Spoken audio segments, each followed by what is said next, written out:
이제 책임감 있는 리더십에 대해서 좀 살펴볼게요. 이제 많은 이론들이 이제 효과적 리더십에 대해서 설명하고 있지만, 이제 윤리와 신뢰의 어떤 역할에 대해서는 좀 명확히 다루지 않고 있습니다. 그래서 어떤 사람은 이제 리더십을 완성하기 위해서는 신뢰와 윤리가 아주 필수적이다라고 이제 주장한 바도 있는데요. 이제 우리가 이제 그 윤리적 조직을 형성하는 데 필요한 어떤 리더의 역할을 좀 명확히 제시하는 개념들에 대해서 좀 살펴보도록 하겠습니다. 그래서 이 앞에서 좀 제시했던 이론하고 이게 서로 이제 좀 상호 배타적인 그런 개념은 아니에요. 예, 그러니까 변혁적 리더십 또한 이 책임감 있는 리더십이 될 수 있기 때문이죠. 그래서 대부분의 리더는 일반적으로 하나의 유형이 다른 유형보다 좀 더 강하게 나타나는 그런 경향이 있습니다. 그래서 첫 번째가 이제 진성 리더십이에요. 이제 윤리와 신뢰에 관련해서 리더의 어떤 이 윤리적인 측면을 좀 다루고 있는데요. 진성 리더 같은 경우는 이제 자신에 대해서 좀 잘 알고 또 자신의 신념이 무엇인지를 좀 알고 있고요. 또 그러한 가치관 또 신념에 따라서 공개적이고 그리고 솔직하게 행동하는 사람들입니다. 그래서 이들의 어떤 부하 직원들은 이제 이들을 어떤 윤리적인 사람이라고 생각을 하는 것이죠.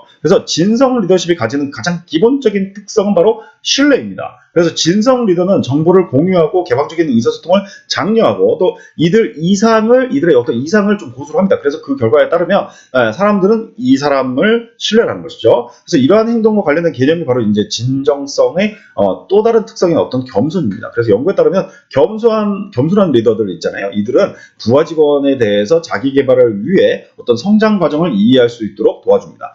진성 리더십은 이제 특히 이 최고 경영진들이 공유할 때 기업 성과를 높이는 긍정적인 효과를 좀 창출할 수 있다고 합니다. 변혁적 리더나 이제 카리스마적 리더 같은 경우는 이제 비전을 가지고 이제 설득력 있게 전달할 수 있지만 때때로는 그 비전 자체가 이제 잘못된 경우도 있죠. 이제 히틀러 같은 경우 같이 또는 이제 리더가 어떤 자신의 욕구나 즐거움에 더 많은 관심을 갖기도 하는 그런 경우도 있습니다. 예, 그 아까 뭐 앨런 같은데 또는 이제 뭐 경영진들이 어떤 스탁 옵션을 막 높은 스탁 옵션을 노리고서 이제 그렇게 하는 경우들 이런 것들도 있을 수 있는데 이 진성 리더들 같은 경우에는 이러한 행동을 보여주지 않는다는 특징이 있는 것이죠. 예, 그리고 이제 이 사람들 같은 경우에는 이제 기업의 어떤 사회적 책임 CSR 같은 것들을 좀 장려하는 그런 경향이 있다고 합니다. 그리고 이제 윤리적 리더십을 좀 또 살펴볼 건데요. 이제 리더십은 이제 가치 중립적 개념이 아니에요. 그래서 리더십의 효과성을 이제 평가를 할 때, 우리가 이제 그 리더가 추구하는 목표의 어떤 내용뿐만 아니라 이 목표를 달성하기 위해 사용한 수단도 같이 고려를 합니다. 그래서 모든 구성원에 대한 어떤 윤리적 기대를 창출하는 데 있어서 리더의 역할은 굉장히 중요하죠.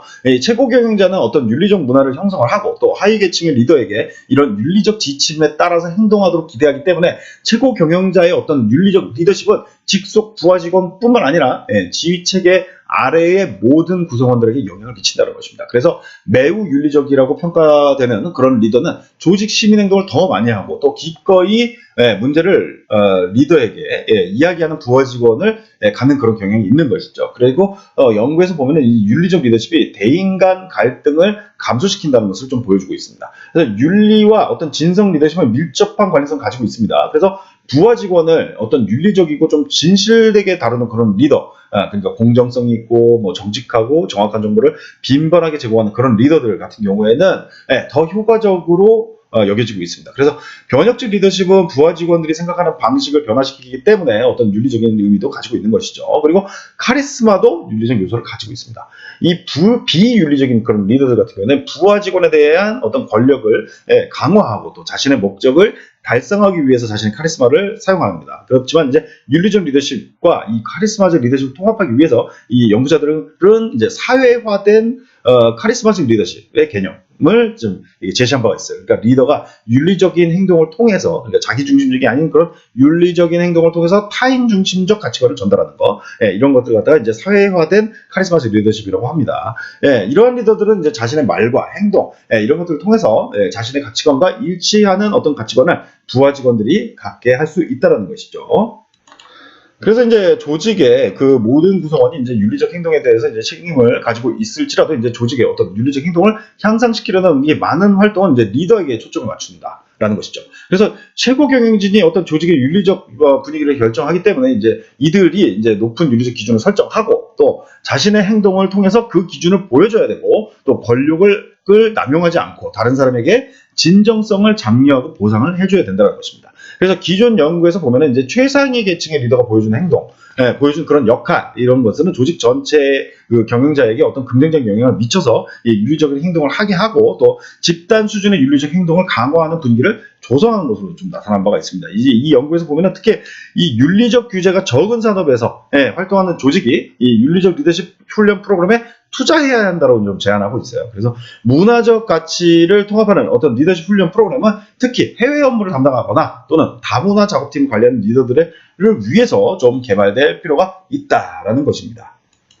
네. 섬기는 리더십에 대해서 좀 살펴볼게요. 이제 연구자들이 최근에 이제 섬기는 리더십, 그러니까 서번트 리더십이라고 많이 부르는데, 이 연구를 통해서 이제 새로운 관점의 어떤 윤리적 리더십을 좀 제시한 바가 있습니다. 이 섬기는 리더, 그러니까 서번트 리더 같은 경우에는 자신의 이익을 넘어서서 생각을 하고 또 부하 직원이 성장하고 발전하도록 이렇게 도와줄 수 있는 그 기회에 집중을 합니다. 그래서 경청, 공감, 설득, 또 뭐 청지기 정신 실천, 부하 직원의 잠재력 개발, 뭐 이런 것들이 섬기는 리더, 서번트 리더의 특징적인 행동입니다.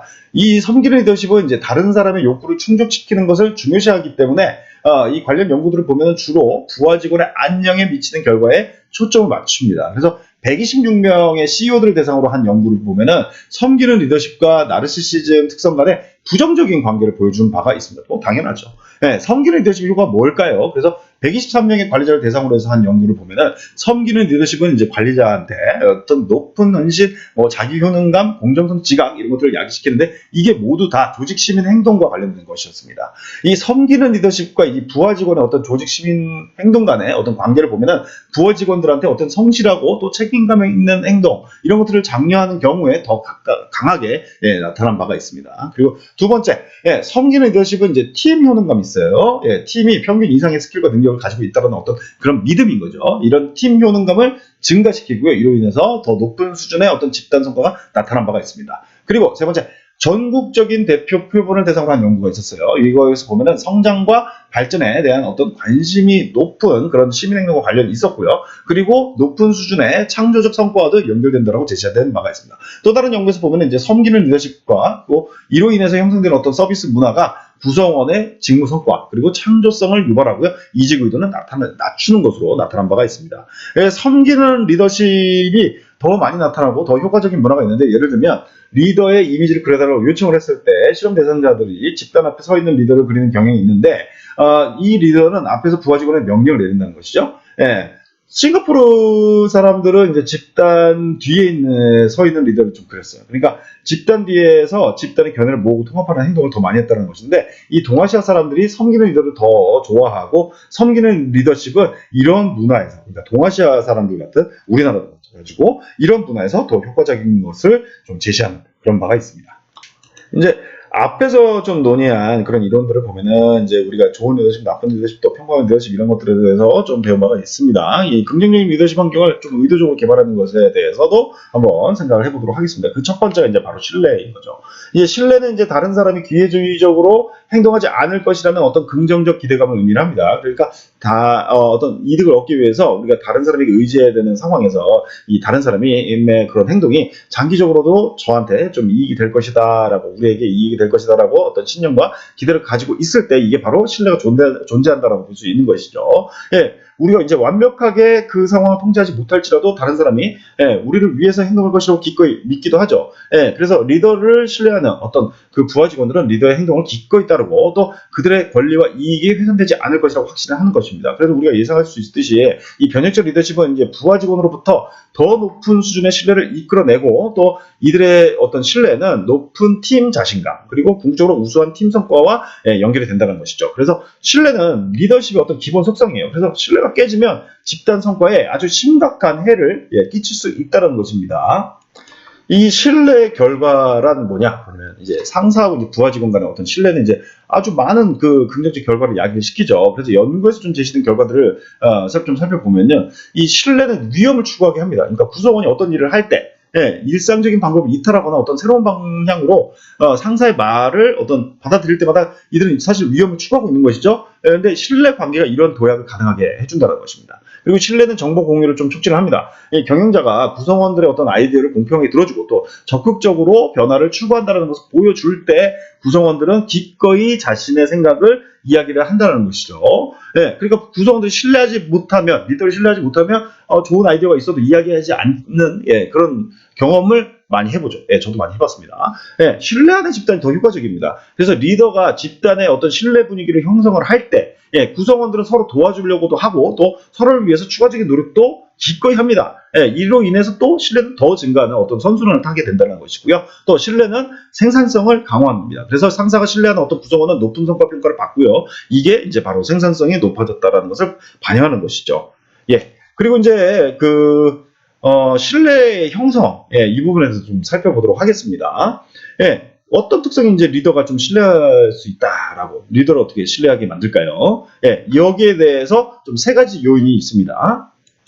예, 바로 진실성, 자비심, 그리고 능력, 예, 이런 것들이 있는데요. 진실성은 뭐냐면은 정직과 신뢰성을 나타냅니다. 그래서 570명의 사무관리직 근로자들을 관련해서 이제 리더십과 관련된 어떤 속성 28가지를 제시했을 때 이 사람들이 어떤 이제 뭐를 가장 중요하게 했냐면은 이 정직을 가장 높이 중요하다는 것으로 봤습니다. 그리고 진실성은 이제 행동과 말의 어떤 일관성을 유지하는 것도 의미하기도 해요. 그리고 자비심은 뭐냐면 이제 리더가 부하 직원의 어떤 이익 그리고 자신의 이익이 일치하지 않을지라도 부하 직원의 이익을 염두에 두는 것을 의미를 합니다. 그래서 배려 그리고 지원적 행동은 리더와 부하 직원의 어떤 정서적 유대감을 갖게 한다는 것이죠. 그리고 능력입니다. 기술과 대인관계 측면에서 이제 개인이 가지고 있는 어떤 지식과 스킬을 의미를 하는데요. 지조가 있고 최선의 의도를 가진 사람이라 할지라도 그 사람의 능력을 믿지 못하면 의존하지 않는 그런 경향이 있다는 것이죠. 신뢰 성향이라는 것이 있는데요. 이 신뢰 성향은 뭐냐면은 이 특정 구성원이 어떤 리더를 신뢰할 가능성을 나타냅니다. 그래서 어떤 사람은 다른 사람을 신뢰할 수 있다고 쉽게 믿는 경향이 있는 것이죠. 그래서 신뢰 성향은 이제 성격 중에서 친화성하고 좀 밀접하게 연관이 돼 있어요. 그리고 이제 자부심이 낮은 사람은 이제 다른 사람을 좀 신뢰하는 그런 경향이 낮게 나타나는 것입니다. 그러니까 남을 잘 못 믿는 사람들이 보면은 이제 자부심이 좀 낮은 사람들이 많다는 것이죠. 그리고 이제 신뢰하고 좀 문화도 있는데요. 이 신뢰가 모든 분야에서 다 똑같냐? 예, 신뢰의 어떤 기본 정의를 보면은 이제 확실히 그렇습니다. 그렇지만 이제 회사의 경우에는 이제 고용 관계에 대한 신뢰는 문화마다 아주 다른 인식을 바탕으로 이제 형성될 수 있어요. 예를 들면 대만에서 수행된 연구를 보면은 구성원은 자비를 베풀고 또 윤리적인 어떤 가부장적 리더십에 대해서 높은 신뢰를 보여줍니다. 이 가부장주의 있잖아요. 이것에 대한 어떤 긍정적인 반응은 이제 위계구조와 관계에서 유교적 가치관이 이제 지배적으로 나타나는, 뭐 우리나라도 마찬가지고 어떤 대만의 어떤 집단주의적 문화에서 독특하게 나타나는 것일 수 있죠. 이 개인주의적 사회에서는 이제 가부장적 리더십은 이 자신이 계층적 작업 집단의 일원으로 여겨지는 것을 원치 않는 그런 많은 구성원들을 괴롭힐 수 있습니다. 대신에 이제 개인주의적 문화의 구성원은 이제 리더의 지원 그리고 일관성의 정도에 따라서 신뢰를 형성하기도 합니다. 그리고 이제 또 살펴봐야 되는 것이 바로 시간의 역할인데요. 우리가 이제 어느 정도 기간 동안 사람의 행동을 관찰하고 나서 그 사람을 이제 신뢰를 하게 됩니다. 이제 신뢰를 이끌어내기 위해 리더는 신뢰가 중요한 상황에서, 그러니까 그들이 어떤 그 기회주의적으로 행동할 수 있고 또 구성원의 기대를 저버릴 수 있는 그런 상황에서는 진실하고 자비롭고 또 능력이 있다는 것을 좀 보여줄 필요가 있다는 것이죠. 신뢰는 이제 역량을 보여주면서 그 능력 범위 내에서 신뢰를 얻을 수 있고요. 또 전 세계 이제 100개 기업을 대상으로 한 연구에서 보면은 이제 리더는 의사소통 스타일을 하향적인 지시에서 어떤 지속적인 조직 대화로 변경함으로써 이제 신뢰를 또 얻을 수 있고요. 또 리더는 이제 정기적으로 대인 간 대화 있잖아요. interpersonal conversation, 이런 그 대인 간의 어떤 대화를 나눔으로써 이게 더 친밀하게 만들고 또 쌍방향으로 또 모든 구성이 참여하고 또 전략적인 어떤 목표와 연결된 어떤 의제를 가지고 전개된 이름으로써 신뢰가 만들어질 수 있다고 합니다. 또 신뢰 회복이 있습니다. 구성원과 이제 이 어떤 구성원과의 어떤 심리적 어떤 계약을 위반한 경우들이 있어요. 그럴 것이 뭐 계약서로 쓴 게 아니라 심리적으로 그럴 것이다라고 이제 계약을 한 거죠. 이런 것들이 위반됐을 때 신뢰할 만한 리더가 아니라는 것을 보여준 그런 경영자들 같은 경우는 구성원에게 어떤 직무 만족을 좀 떨어뜨리고 또 조직물을 떨어뜨리고 이직 의도는 또 높아지고 또 조직 시민행도 떨어지고 또 업무 성과도 떨어진다라는 것을 알 수 있죠. 그리고 리더와의 어떤 관계의 질, LMX 앞에 말씀드렸죠. 이런 LMX가 지금 낮은 부하 직원들 같은 경우에 신뢰를 배신한 어떤 그런 리더들 있잖아요. 이런 리더들에 대해서 부정적으로 평가하는 경향이 특히 높게 나타났습니다. 이제 신뢰가 깨어지면 이제 다시 회복할 수는 있죠. 하지만 어떤 상황에서만 가능하다라는 것이고 위반의 형태에 따라서 달라진다라고 볼 수 있는데요.